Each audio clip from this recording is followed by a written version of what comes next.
Welcome everyone to today's session on maximizing your email marketing in Salesforce Marketing Cloud. I'm Nancy Kwan and I'm the Director of Digital Marketing here at Bubblebox. We're a Salesforce consulting partner helping marketers and digital leaders just like you to maximize Salesforce to help you and your organization grow, drive ROI, and more importantly, really demonstrate how marketing is contributing to the bottom line. Our expertise also includes Salesforce Customer 360, Sales, Service, and Community Cloud, but also Interaction Studio, Datorama, and Tableau, just to list a few. But quickly, I'm going to pass it over to our guest speaker and longtime customer of Bubblebox for a quick introduction. Sure, yeah, and thanks again for having me, Nancy. Really appreciate it. I joined goeasy on a 6-month contract. I'm based in Vancouver. The company's based out in Toronto, or more specifically Mississauga. But with COVID going on at that time, there was an opportunity for me to kind of jump in and help out. Led the digital team and was also tasked with helping lead specifically the email marketing program at goeasy, which was a great experience in getting to work with Bubblebox. I come from the fintech space, and I've been in this space for well over 10 years, having worked at Mogo, Van City, and a host of other lenders and payment companies. I also co-founded my own company called Mula. I'm back in the payment space now at ZoomRails. Yeah, it's been a great learning at goeasy. Specifically on the email marketing side, I had a great team to support me as well, and as well as Bubblebox. So looking forward to getting into some of the details and some of the learnings that we came across. Yeah, this is an area, guys. When we connected, and I found out that Philip really had a passion for email marketing, and we just kind of started talking about things that was essentially pain points through the years. Like Philip, how long have you been doing marketing in total, especially email marketing? Yeah, so marketing 16 years, and email marketing. I've touched on email marketing throughout the years at different companies. Well over 10 years as well. And email marketing has evolved. And so the tactics, it's just gotten more challenging because there's just a lot more noise to contend with. It's become more challenging, but that said, it's still a very viable channel. And at goeasy, it is actually a key lead gen channel for us. Yeah, and that's a really big statement. Like I don't know, guys, on the session here, if you even come across some of the stats about where we're headed from from North America or from a global state, what email marketing is going to be. Like I've worked with a number of organizations where email marketing is the top 2-3 marketing channels that actually drive their revenue and drive their business in a form of a channel that enables them to engage with them. So recently, I was doing some reading around what were we projecting from email users? What did that look like? US alone by 2024 is going to be reaching over 278 million users. So that just tells you, this is a channel where a lot of people are going to seek information, and that's just the US alone. From a global standpoint, right now, in the current year of 2021, there's over 4 billion users this year. And by 2024, they're projecting 4.5 billion users. So again, this is a base where a lot of people are continuing to grow, continuing to compete. And again, an area where a lot of people are going and using as a channel to seek information. What I'll do is I'll segue to Philip. And maybe what we could do is focus on one of your email campaigns that you've worked on over the past couple of months at goeasy, and your email marketing campaigns. What was one of your goals that you focused on? And maybe we'll start there to really kind of dive deeper to how do we improve the results over time. So, there's multiple goals that we were working on at goeasy, but one of them was really to make sure that people were actually opening the emails and consuming the content. So, looking at our click-through rate, our open rate, then followed by the click-through rate, and also looking at deliverability and making sure that these emails that we're sending out are actually getting out there. and seeing how people are engaging with them. We don't want to be sending emails out just for the sake of sending them out. We want them to perform, and we want to provide value to existing customers and to prospects. So it's really deep diving into a whole set of different KPIs and just seeing how the program is performing in general, segment by segment, and seeing opportunities to optimize. Yeah, and at the end of all that, within because what you're really describing is that email marketing funnel is how they're actually passing through and converting through each of their stages. But at the end of that funnel, you're really working towards increasing for goeasy. And one of your bigger campaigns that you have a focus on was all around increasing the number of your start loan application. That's right. Yeah. So yeah, one of the primary objectives of our email program is to drive what we call app start. So it's really an individual completing a loan application, so they can see if they're qualified for one of our loans. Mm-hmm. And so that's the goal that we're working towards as you're building out your email strategy. And I know one of the things I always say is, you assume, like many people like us, we hope that we don't come across problems. So I'm just wondering if you could actually shed some light to some of the challenges that you had experienced at goeasy, that you had to try to overcome, and what did that mean to you? Yeah, so some of the challenges, I came into the organization, and we had some change in terms of resources on the email marketing program side. So it was great having Bubblebox as a resource to lean on as an expert in the field and to help us execute on some of the strategies that we were developing internally. I think again, Salesforce Marketing Cloud is a very large tool. And so again, having somebody to lean on that can help us with the actual execution. And I think managing email fatigue is another. You need to be mindful of how many emails you're sending out, and you don't want to take your engagement for granted and your email list size for granted. So it's really finding that fine balance where you are driving performance, but you're also mindful of that person's inbox and how many other emails you're really competing with, and making sure that you're driving real value when you activate that email journey and it ends up in their inbox. Yeah, and I think these 4 challenges that you've come across and experienced at goeasy, this isn't just one organization. I would say it's a very common challenge that does run across many organizations. And if we even just reflect over the past year and a half of what has occurred to many organizations during the pandemic, right? There was a lot of companies that were coming across structural changes. So, changes within employees and staffing. So the knowledge may not have been available, or when people depart, sometimes the knowledge goes with it, right? Or when you're going through a time of change and you're trying to adapt to an environment, here you are looking at technology. And for your instance, it was that Salesforce Marketing Cloud that was a newer technology, and trying to understand and teach new people as they're coming in, or trying to learn new features of the tool. How do you leverage it, and how do you maximize the effort within your marketing department?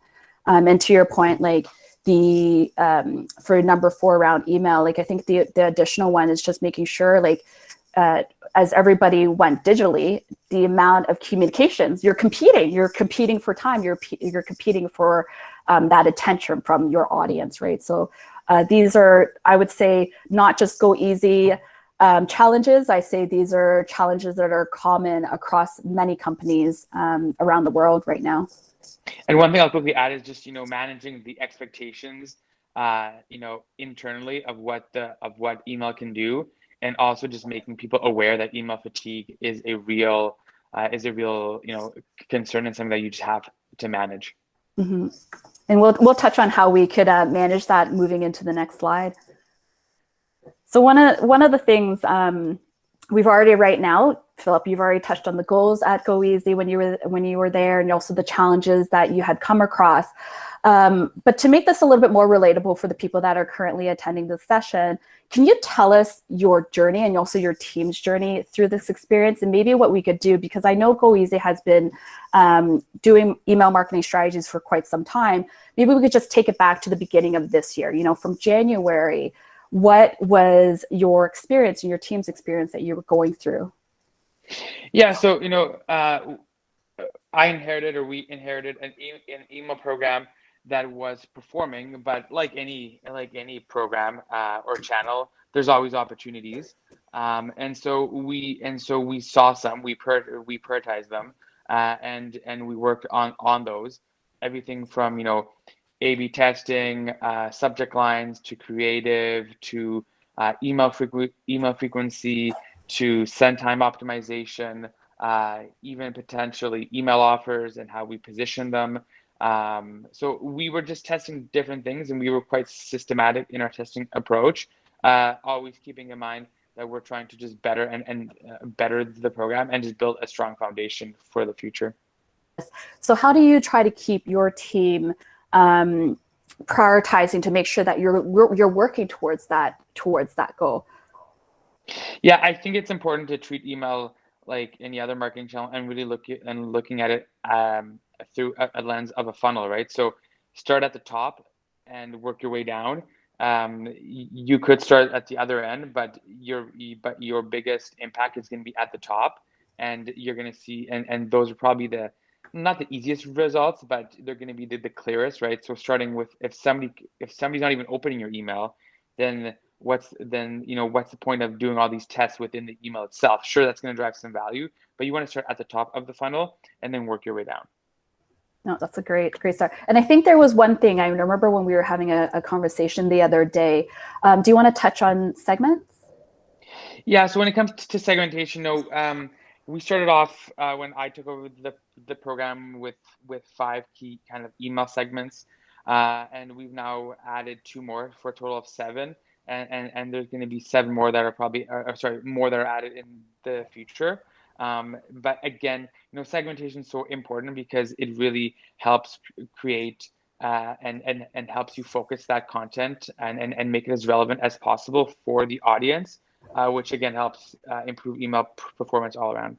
Mm-hmm. So what I've been hearing, just to recap on that, was, just if you're not already doing your standard A/B testing, and this could be in many areas, which we'll touch on later in the session. So there's A/B testing that people should be taking a look at, segmentation, which you point. I think I just want to bring it back to you might be starting with, the 1 or 2 segments out of the gate because you're still trying to learn a little bit more about your audience. But from there, make sure that you continue diving back to how are they interacting? Who are they? Is it the right content to the right segments? Are you delivering it? And you have to continuously test within those audiences, as opposed to sending the same message against, all 7 or the new ones that you've discovered, right? Yeah, and there may be a circumstance where you're not even emailing a certain segment. So you may have a segment that you didn't even consider, or for some reason wasn't even getting an email, on a regular basis. So just identifying that segment as a, I guess, email, target can also be beneficial. Oh, that's actually an interesting one, Philip. Do you mind expanding on that one a little bit? How did you even discover that you weren't emailing to a certain group of people? Yeah, we just had, it's a smaller segment that it was. That for some reason wasn't being emailed. So we added that as a new segment just to drive added value, for the business, and we've kept it there. It's part of that core segment, or part of the 7 that I mentioned earlier. Mm-hmm. So it's just really analyzing. The larger your email list gets, there may be circumstances where you actually just aren't even emailing a segment.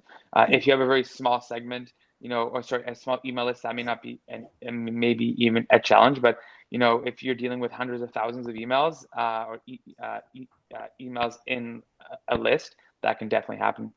Yeah, and I think to the point of when you have a very large audience, and I'm just going to throw out a hypothetical. So you're emailing what, pretend that there's like 2 million people that are emailing. Not all 2 million people want to receive the same message. They might be going through a different, different life cycle. Maybe maybe they're on a different journey through your product or your service. So making sure that you're actually identifying and splitting it up is very, very critical. Yeah, I think it's really important to just put yourself into that person's shoe, right? You like most people get emails themselves, and think about how you react, right? When you get an email that doesn't speak to you or that you don't open, why didn't you open it? And use that kind of filter as well, and bring that filter to your own email program. No, it's really great.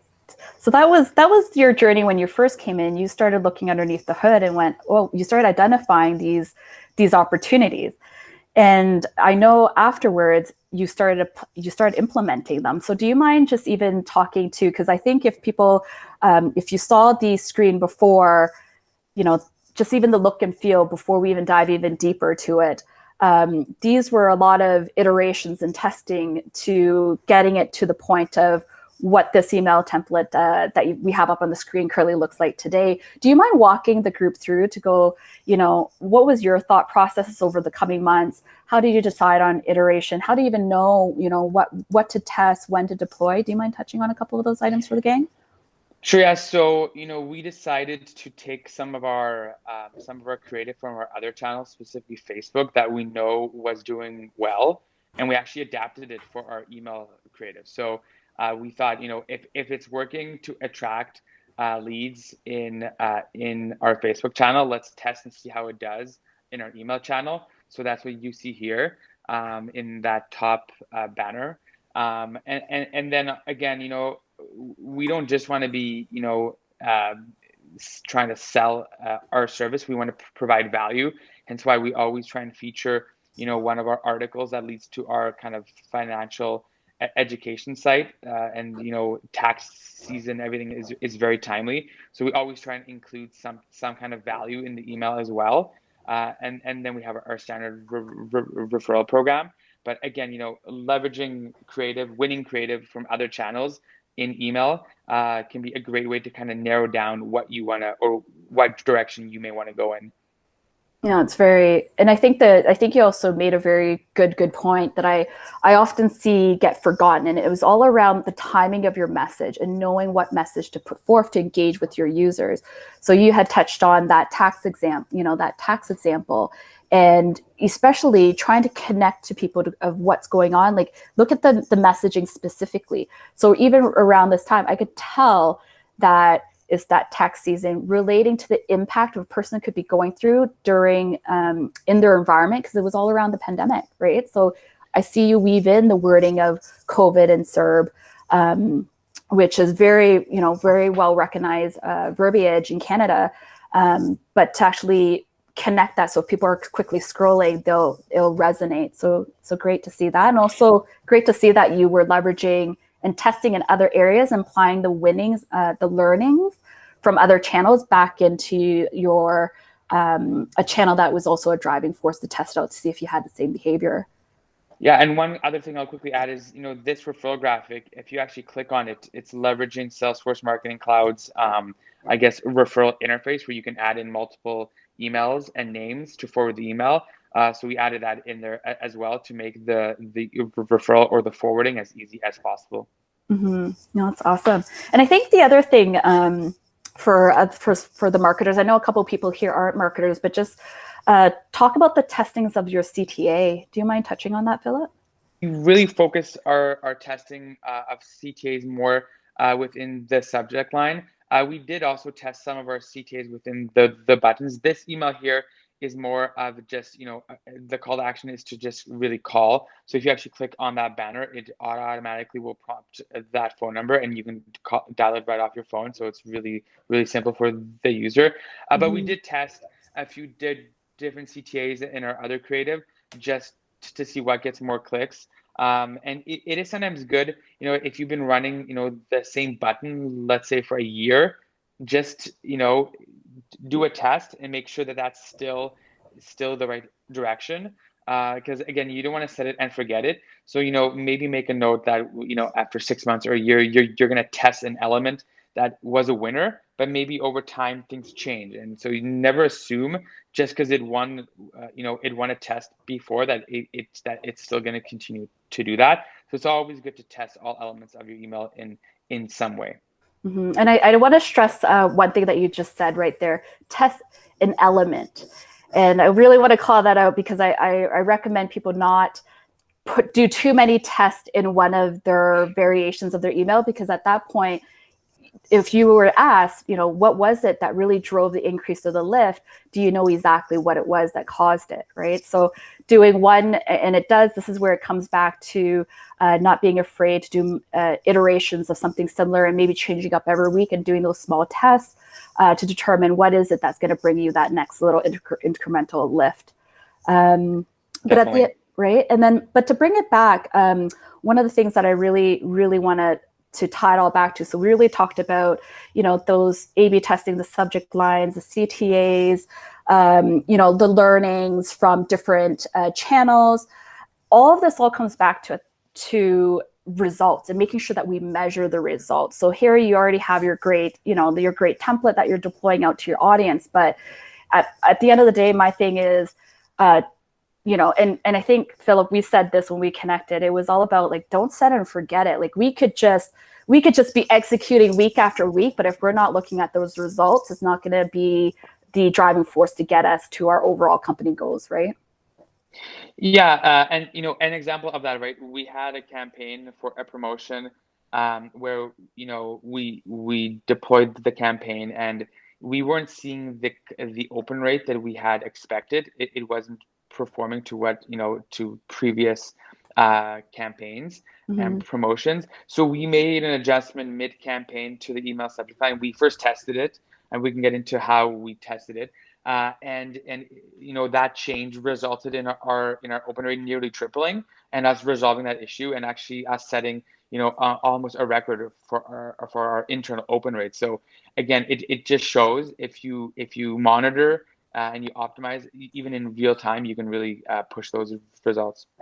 Yeah, and so touching on that, the whole paying attention to how your past trends have been going, or even benching, how to bench it. Just a nice way into our next slide here is all around the industry averages of email campaign and email campaign results. I don't know about the people on this call, but if you had to think about your existing emails that you're triggering out to your audience, my question would always be, do you know off the top of your head, how are you benching against the industry averages? And also, how are you benching against your own industry? So just have that thought here. This is something that I always highly recommend, because a lot of people, I find it's, especially if you're new within marketing, but hey, sometimes there's a lot going on, but I always like to take the step back, especially when you're building out your marketing campaign. You're going, hey, what is my email marketing campaign contributing to the overall organizational goals? And at the end of the day, as leaders, especially if you're saying, hey, my email channel is a driver to our growth and our ROI, you really want to make sure that if we're already contributing to it, can we do even more? Because if we're starting to go, if you're underperforming to industry averages, it just means that there are a lot more opportunities if you put the focus on optimizing your campaign. So I'm just going to continue moving on here, but this chart is available for download on our website, and I'll definitely follow this up and be able to share this with you guys if you want to refer to. The thing I always love about these virtual events is, we could always be talking about it, but I want to make sure that we set this up to be a little bit more engaging. So having Philip on this call, I always like to put my guest speakers in the spotlight. And this is where we put him in a bit of the hot seat. But at the same time, I want to make sure that you guys have the opportunity on this call to take a look to see how would you think through the different scenarios that we're going to present, and then come to conclusion to go, hey, based off what you've just heard a couple slides ago, how does it apply? But at the same time, gives us the opportunity to pick Philip's brain to go, how would you approach fixing this scenario, especially if your results are falling below the industry averages?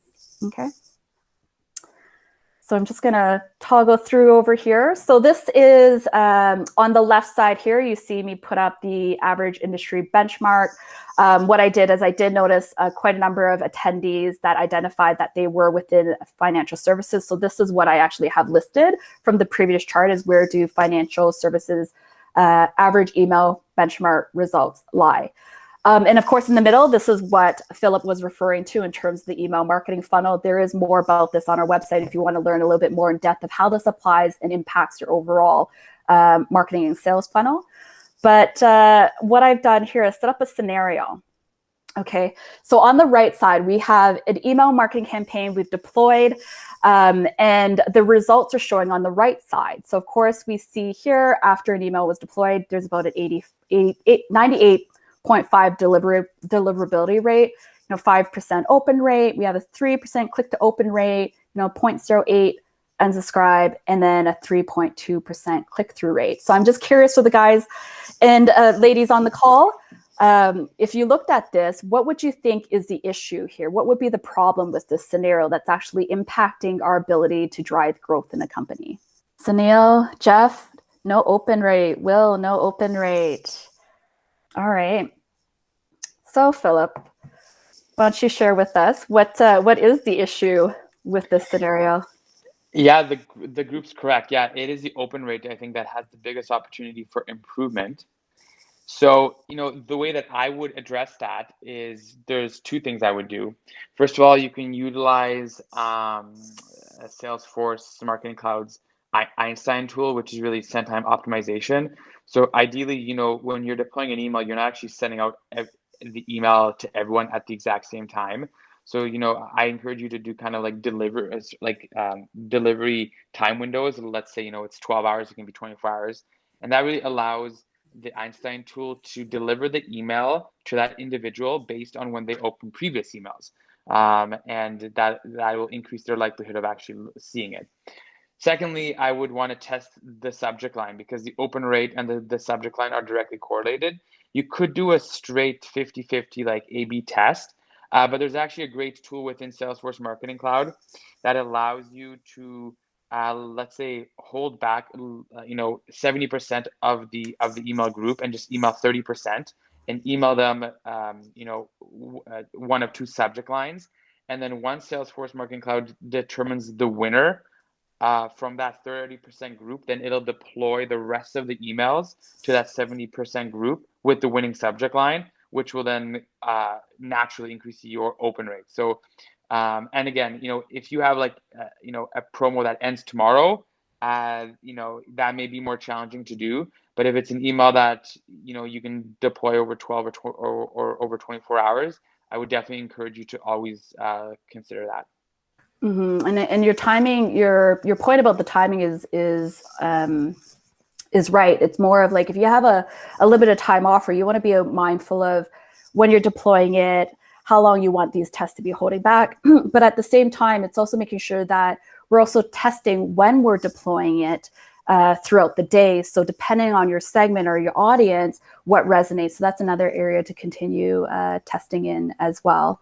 The one other thing I'll quickly add is, there's lots of conversation about what is the best day to deploy, right? I've heard that Friday is the best day, but really you may want to eventually try every day of the week and see what day pulls best. And you may also have, operational considerations.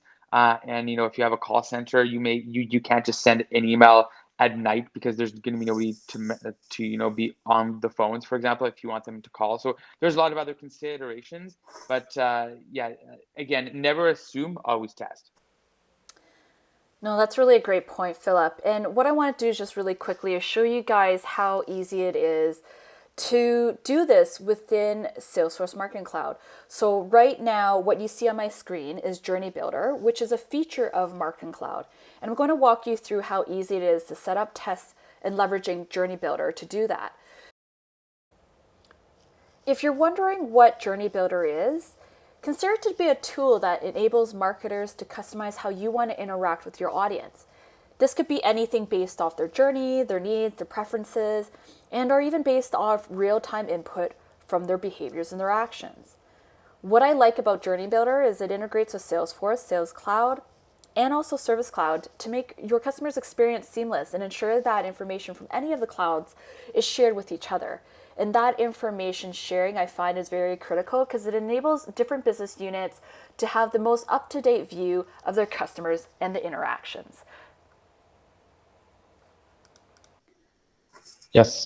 Okay. So what I was saying before is there is this path optimizer. So when you go into this feature, this is a tool that enables us to configure, how do we determine what a winner looks like when we're doing A/B testing? And this is something that as a user, we need to tell Marketing Cloud Journey Builder what to do and what to look for to determine what a winner looks like, right? So with the previous scenario where our issue was tied to open rates, within the Path Optimizer, we have the option to go, hey, when we're trying to determine what our winning evaluation is or what that metric looks like, we're looking at open rate. So for this scenario, you select the open rate, but of course, you probably also see here that there's other options and other metrics that we could be testing for. The other piece here is all around how long do we want to let this test run before we actually deploy it, to actually decide on what the winning test is. And so you could actually change this and monitor it based off of hours, based off of days. You could have it to multiple days or just a couple hours, depending on the urgency that you need to send out your message. So for this example, I'm just going to set it to 1 day. This gives enough time for people to look at the email. And typically, I know from personal experience, normally cycles are, you have that 2 to 3 day window. And most of those opens with your highly engaged users will happen within that first 24-hour period. Okay, so you select your engagement metrics that you want to measure. And to Philip's point, he was actually saying, are we going to split this test, that A/B test? What percent of the population do you want to split to see your email variant A or your email variant B? So you have the option to actually toggle it around based off where you're comfortable with. For this example, I'm just going to keep it at that 50% just to give you guys an idea of what that looks like. And then the other piece was, hey, when you're doing A/B testing, and especially when you are doing some type of test, but our recommendation, right, Philip, is not to be deploying your test to everybody, is to actually try to contain your test to learn from it quickly, and then deploy the winning variant to the rest of your audience or the list that you want to send from or send. Yeah, exactly. Yeah, you want to, the smaller you need to find a size that works, because if your list is too small, you'll just run out of time to find, I guess, a statistically significant winner. But you don't want to ideally, pick a large group. The smaller, the better, because then the larger group can get the winning result in their inbox. Yeah, perfect. So then it's all set. We've identified what the tests requirements are. And of course, we've already set up, I've just kind of put it here just for in easy references. You've already preset your email templates and have the opportunity to do your subject line testing. So once you have your email template designed, you could easily change your subject lines without going to the master template.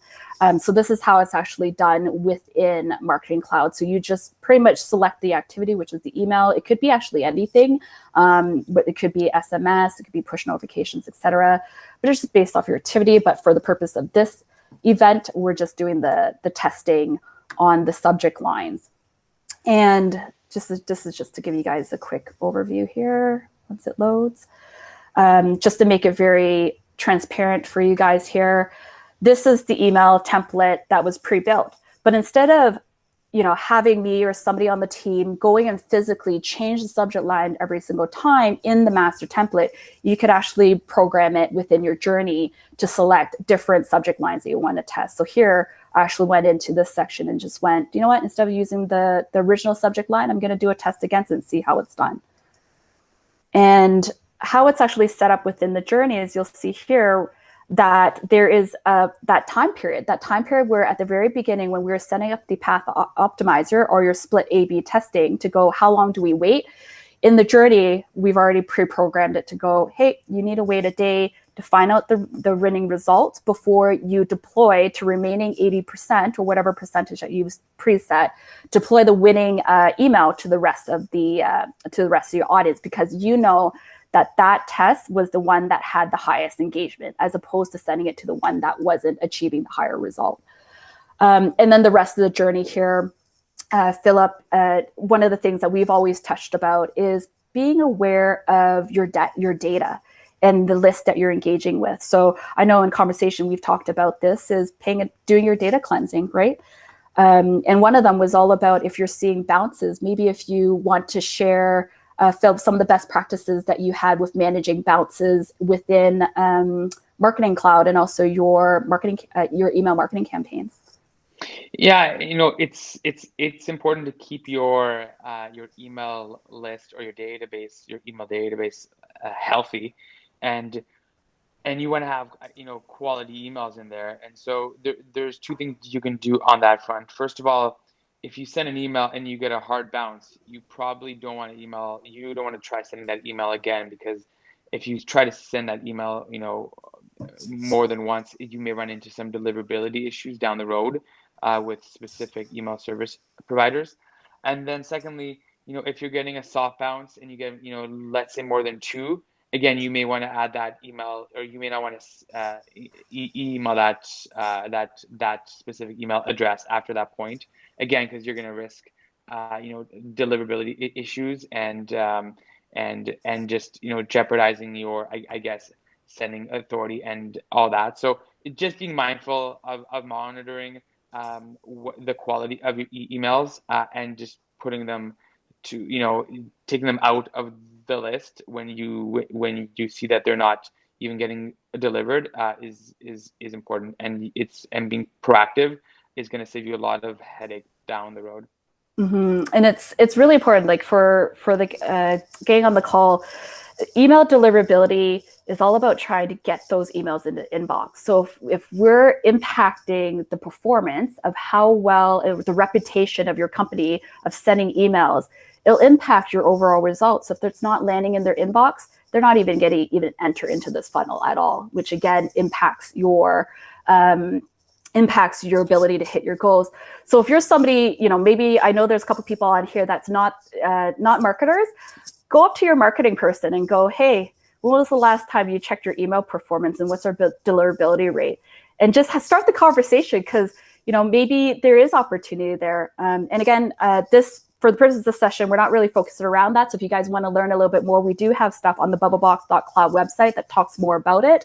But we're going to continue on here. I have one more scenario. I'm just being mindful of time as well, that I want to walk everybody through.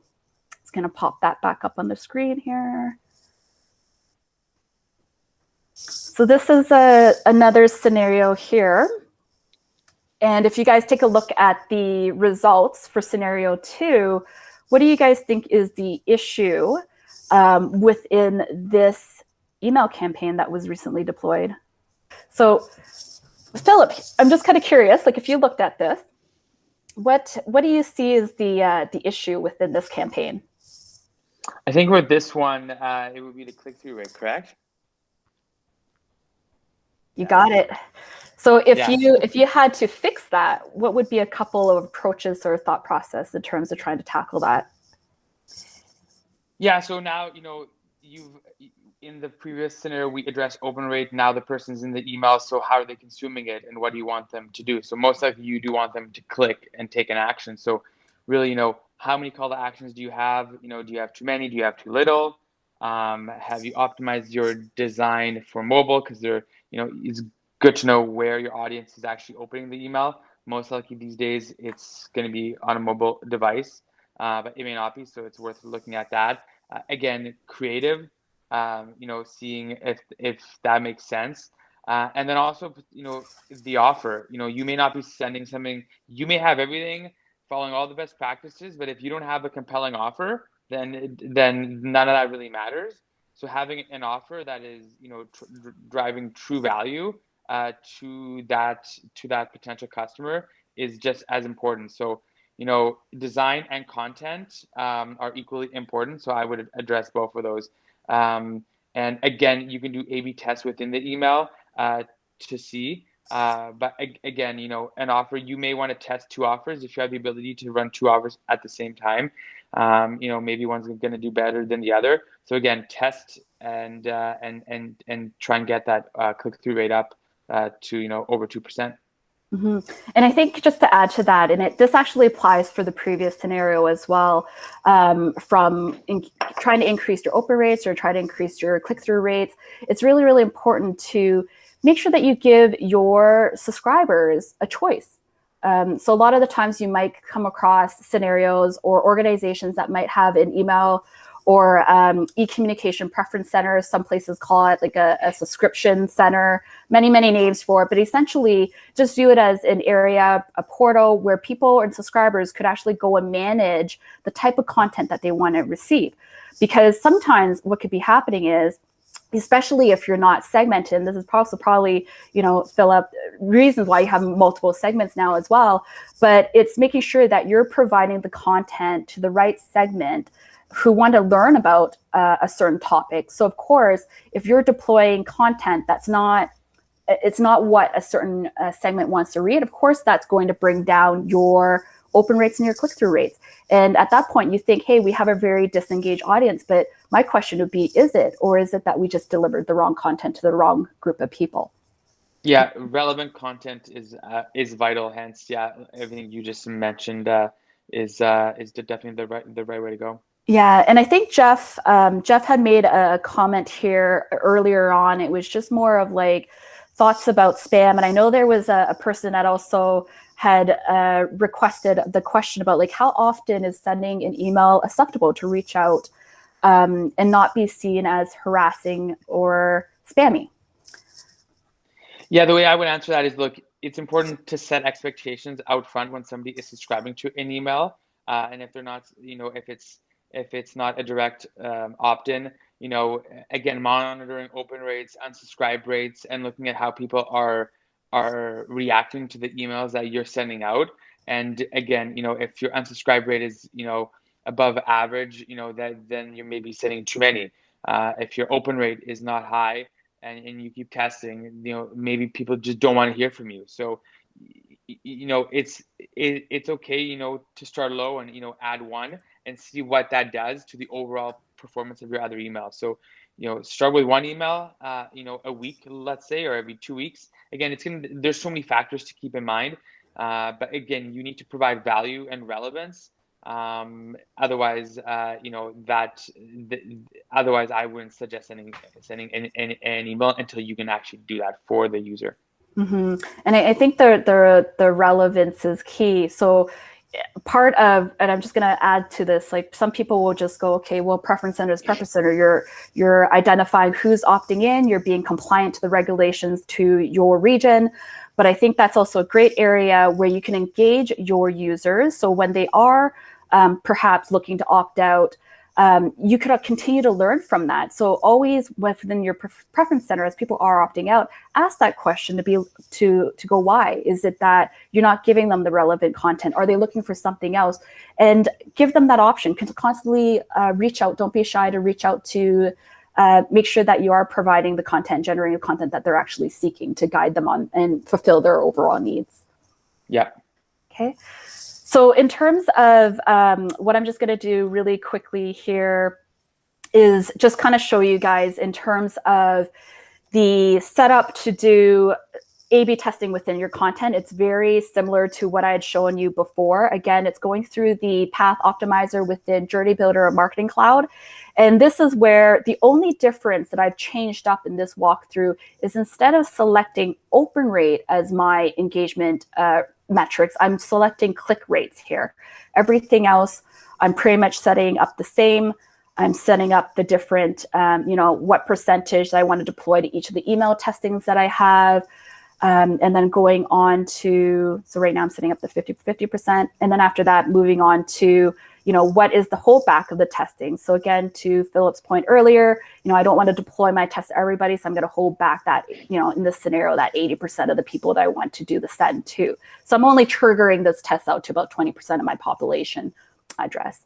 And then just to kind of give you guys a quick view here, Again, it's the same thing that I'm going through. Make sure that you're dropping out any of these hard bounces, soft bounces. Make sure that your data is being updated for the next run. And then here in the email marketing activity of the email template, I'm just doing a quick overview of, again, we're just using one template, and I'm easily switching over to do a different test. So this one, just to make it very visible to you guys, I just only did like a color testing to kind of give you guys an idea of how simple it is to plug in a new template without making big changes with your overall campaign and your journey. Okay. And we're coming close to the to time here, but maybe Philip, if you don't mind, we've touched on a lot of great points, but do you mind recapping just for the gang here, like what would be some of the best practices or takeaways that you would recommend people to walk away from this event with? Yeah, I think, some key takeaways, again, is to not set it and forget it. So test all elements of your email program, starting from the top of the funnel all the way to the bottom, and dig into your segments and seeing how you can provide the most relevant content to those segments. And then also don't forget about your deliverability and making sure that you're taking care of that as well. Yeah, you did. I remember when we chatted, there was something that you did that I would highly recommend. It was about what you were doing when you were subscribing to other competitors or just overall companies. Oh yeah, yes. If you, for example, have a competitor, subscribe to their emails and see what they're doing, and copying somebody to a certain degree is the ultimate form of flattery. So sign up for your competitor newsletters, sign up for brands that you really enjoy and that you've heard do a good job, and see what they're doing, and you're gonna get to see firsthand what may be working for them, and look at emulating some of that.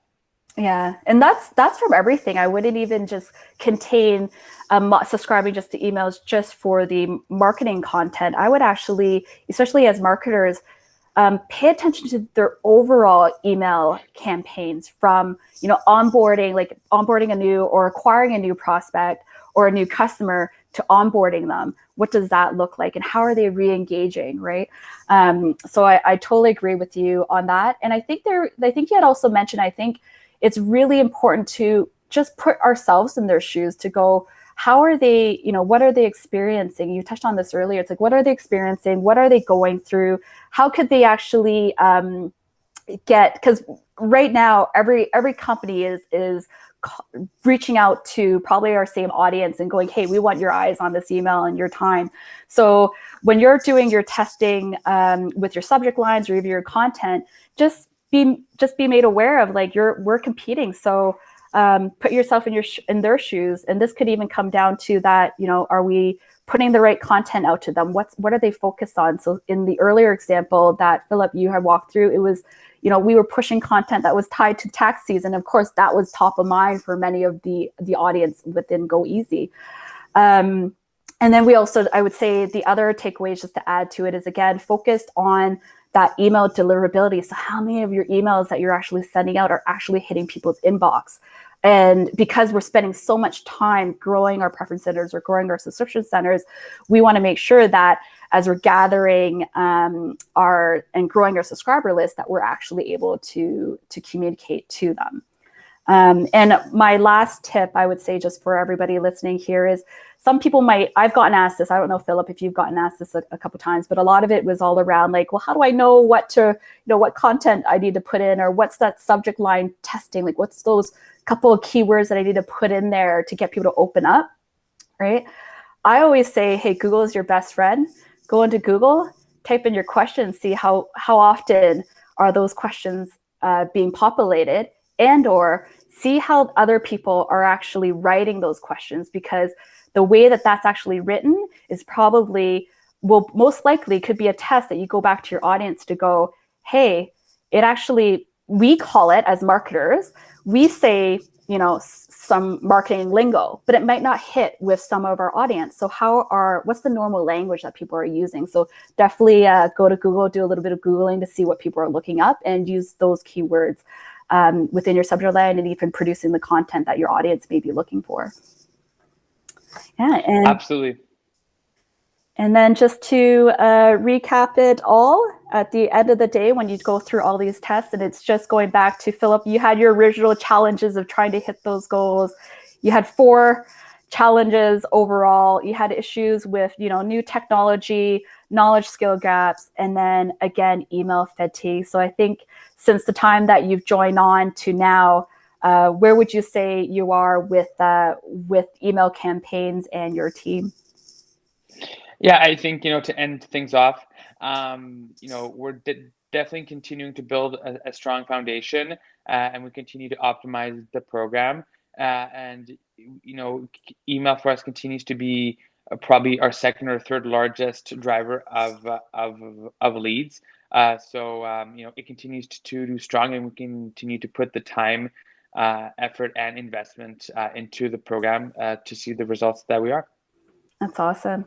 And I would always say my biggest thing is empowering our teams to not be afraid to test, especially when we have the ability to control, that test variant that we want to deploy to see if our audience will engage with it even more. I would just say have fun. There is no bad test. We learn from it, and sometimes it could be one of those things where we go, oh, this subject line or this content might not hit, and you actually contain it to a very small pool, and it ends up being that's the winning piece that's really engaging with your audience, and that's where you go, wait a second, I need to develop more content around this to continue engaging them throughout. So that is a wrap to our session. I know we're running a little bit behind, but I